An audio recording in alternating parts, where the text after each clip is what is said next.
Piliin ang kasama. Ang sabi sa Proverbs 22 verse 24, huwag kang makipagkaibigan sa taong bugnutin, ni makisama sa taong magagalitin. Kapag ang kasama natin ay mga taong magugulo, palasangkot sa mga tsismis at intriga, mainitin ang ulo, palaaway, tayo ay madadamay.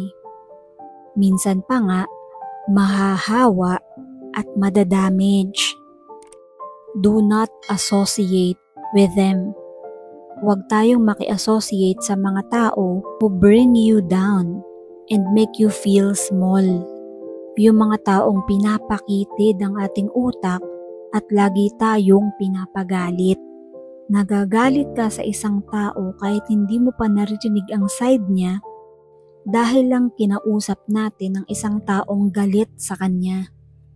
Huwag tayong magbase sa opinyon ng iba tungkol sa ating kapwa. Kilalanin natin sila. Iniingatan natin ang sobrang pakikipagmabutihan sa mga tao na bad ang influence.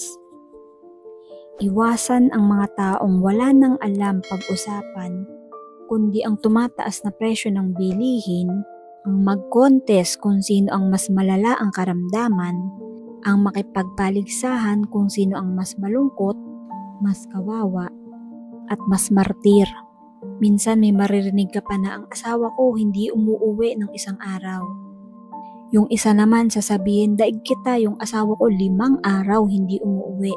Yung isa naman makikipagpaligsahan, yung kanya 1 taon na daw na hindi umuuwi. Minsan hindi nakakatulong yung mga ganitong klaseng conversation. Pahalagahan natin ang mga tao. Pahalagahan natin ang mga tao who make us feel good about life and inspire us to actually do something good.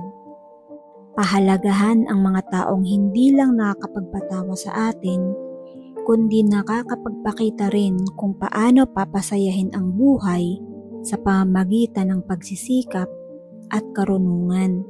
Pahalagahan natin yung mga taong itinuturo ang ating mga kapintasan at kakulangan sa paraang hindi tayo nilalait.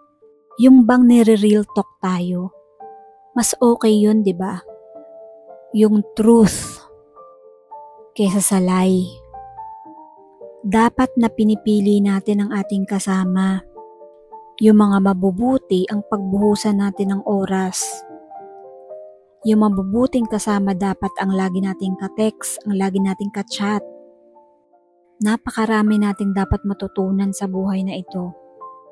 Pero unang-una dyan, piliin natin yung mga tao who bring out the best in us. Diyan tayo mag-focus. Huwag dun sa negativity ng buhay na ito. Count your blessings. God bless us all.